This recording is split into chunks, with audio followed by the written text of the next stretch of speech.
So today I thought we would go into this, how to create a new you. And it's a movement in consciousness. Did you get that? It's a movement in consciousness because everything happens in consciousness.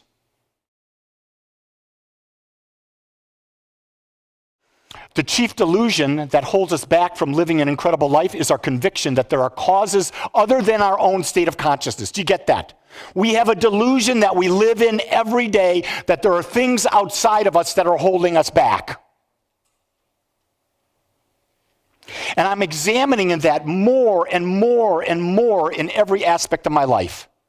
I mean, I've gone back into my life and said, so why did I have pneumonia this year? It's a good question. Why 3 months later did I break a bone in my hand? I've got some ideas. Someone shared with me this crazy idea. And this is crazy because you can make this the reality of it. Someone said, when you were doing pneumonia, what happened? What were you doing at that time in your life? I had just started to do the Athlean X program, a real intense physical program. I was 2 weeks into it. I was kicking butt. And then what happened? I got pneumonia, had to quit. Then I started to do the ARX program with Forrest. I'm 2 weeks into it. What happens? I break my hand. Whoa, is the universe sending me a message? Yeah. No, it's not, you crazy people. That's hocus pocus thinking that. What it's doing is sometimes things just happen and you deal with them. How you deal with them is where your power is, okay? And so when we go to that and we understand that it's our consciousness, we realize that this is Neville Goddard. All that befalls a person, all that is done by them, all that comes from them, all that happens is a result of their state of consciousness. At the time of Neville Goddard, that's the movement when New Thought became a real prominent thing throughout the United States. And it came out of the Transcendental movement. So the Transcendental movement was David Thoreau, it was Emerson, and those individuals. And these individuals, Goddard, Holmes, and the people from Unity, they all studied all of this, and they took it and made it a more practical way. They looked at science, they looked at psychology, they looked at religion, they looked at psychology, and they basically said, how do we make this practical? How do we take out the nonsense that there's someone out there controlling us? Because they realized there's not someone out there controlling us. It was real interesting. Someone came to me in the community and told me about an event they were at recently, and it was a big Christian event, and the woman that was speaking at the event called people who didn't take Jesus Christ as their Lord and personal soul idiots. I want you to know, I'm very proud to be an idiot. I'm very proud. That means I am the divine thinking for itself. Do you get that? You are the divine and you are thinking for yourself because you understand there's a divine wisdom flowing in and through you and you're tapping into that. That's what we teach here. Love means what? No judgment. Isn't that what every religion says Jesus is, that Krishna is, that Buddha is? They are love, right? So if you're teaching Jesus and you're calling people idiots, are you teaching love or are you teaching hell? You're teaching hell, aren't you? You've got lost in the bullshit. And don't take that out of the talk. You got lost in it because that's exactly what it is. It's nonsense trying to control us. It's trying to take us and not allow us to be the expressions that are infinite, that have all the power to do whatever we want. That is why we must change our state of consciousness before we can have a change in our outer experience. It's coming back. Everything that we teach comes back to what is your state of consciousness. To transform our mind, we must transform the whole basis of our thoughts in order to do so. We must have new ideas. So here's the thing. It becomes really clear to me. If something is happening in your life that you want different, you got to change your whole life. You can't continue to do what you're doing and have a change come into your life. Because if you continue to do what you're doing, you're going to have the same experience. If you are in a relationship and you want the relationship better and you're doing the same things over and over again, it's not going to get any better. If you're doing a spiritual practice today and nothing's changed in 2 years, you need to change your spiritual practice. If you've got a health challenge, something in you is healthy, you've got to start to understand that your state of health is a state of your mind. And your state of mind is the level of stress that you're allowing. So if you want to change your health, it's not about going to the doctor. The doctor can help you. It's about you changing your state of mind by getting into a deep connection with oneness. And that does not mean 2 minutes a day, 3 minutes a day, 4 minutes a day, 5 minutes a day. It's a commitment. You've got something in your life you want to change, and so you're willing to commit the time, the effort to change it. Someone last week called me, and they had an issue with their health. They didn't know how to meditate. They didn't know how they could get into that state. So what I said to them is I said, go to the website. And you'll find 3 meditations there. Deep relaxation, deep breathing, and deep healing.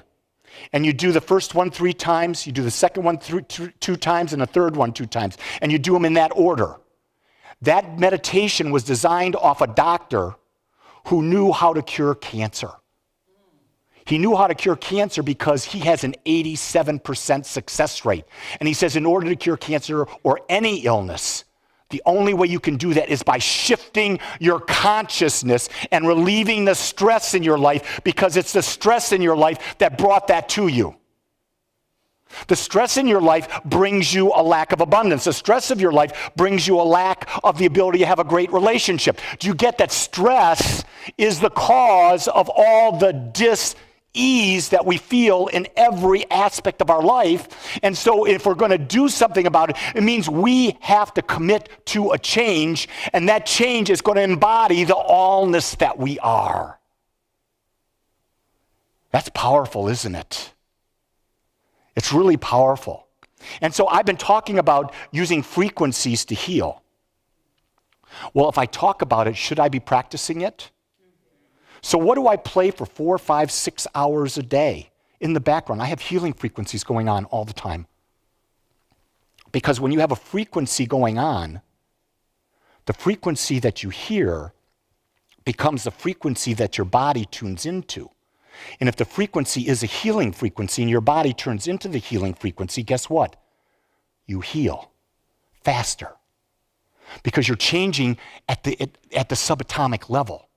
You're changing at the energetic level. You're not dealing with it at the physical level, if that makes sense. It also changes you. It's inner peace. So if you're at inner peace, think about how your relationships get better. If you're coming from a place of inner peace, relationships are really easy. But if you're coming from a place of competition, wanting to be right, having an image I've got to uphold and that type of thing, then the relationships are bogus. They're really not real relationships. They're just facade. They're there for show. A relationship it's not that you walk into the room and you got arm candy.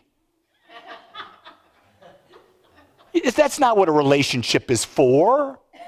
A relationship is for supporting and growing each other. That's the purpose of being in a relationship. How do I support you, and then how do you support me? And then we enter into a relationship that truly has deep meaning, deep relevance.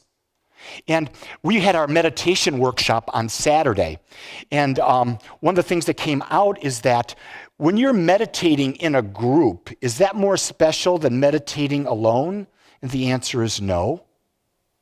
But when you're meditating in a group, it's almost like there's a different level of commitment because you're with other like-minded people meditating at the same time.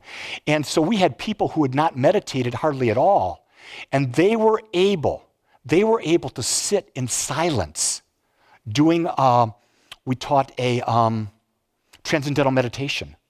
They were able to do it for 10 minutes.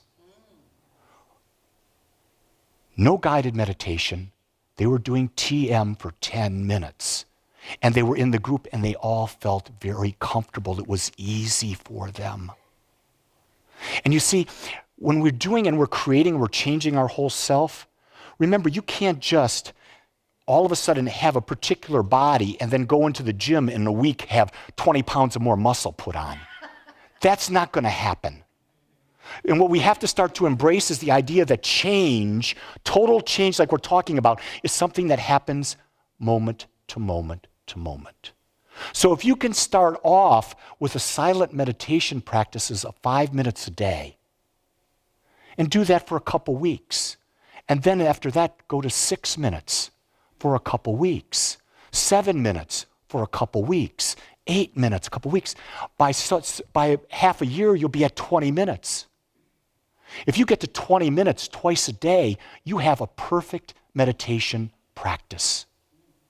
Now, when I'm talking about meditation here, I am really talking about you're not listening to someone guide you. You're making peace with your own inner mind. Now, that doesn't mean you couldn't have like a theta wave in the background. It doesn't mean you couldn't have a frequency in the background, but no words. I don't want your mind involved in it.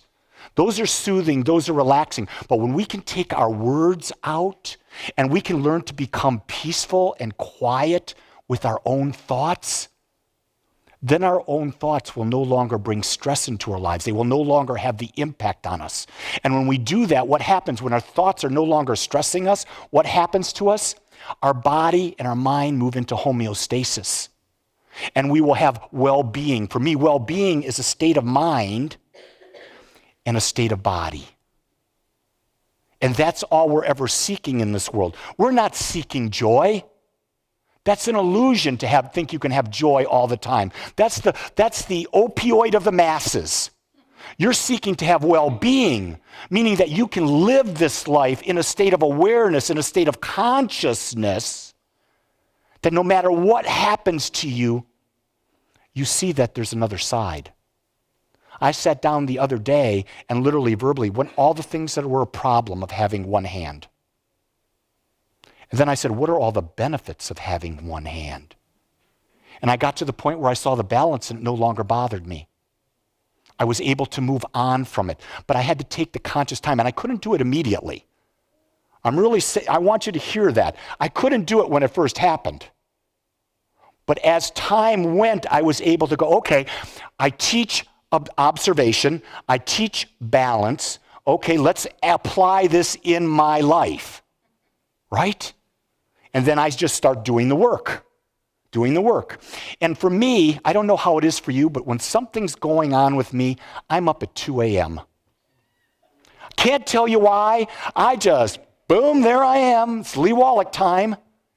And I sit and I just allow whatever to come forward in my mind, and I start to question, what's the other side to this? I'm never looking at just one side. I'm looking at what are all sides. And I'm saying, what's the benefit that I can get from this? What's the negative I could get from this? And when I see it in balance, guess what happens? I go back to sleep. Because when I wake up in the middle of the night, what's coming to me is an unresolved issue in my mind. And so we're talking about new ideas. Isn't that what I'm talking about? Seeing this in a new light. Whatever it is, you're seeing it in a new light. We must have a burning desire to change. If you want to lose weight, you've got to have a burning desire as to why do you want to lose weight. You can't be, well, I'll look a little better. No, it's got to be a big desire. I can be more flexible. I'm have a greater movement. I'm going to have better self-esteem. I'll be free to do more things. I'll have more stamina, more energy. I'll be stronger. Whatever it is, I'll get off medication, because a lot of times weight leads to things where you've got to have medication, blood pressure medication, all this, cholesterol, all this. No, I don't want that. I want to be free. Did you hear what I just said? The greatest motivation that you could ever get in yourself is the choice to be free. That's the power. And when something in your life has not making you feel free, it's going to build until you finally make a decision that it's time. It's time to reclaim your power. We must make our future dream a present fact. We do this by assuming the feeling of the dream desired. We don't wait for the dream to come true. We live it now.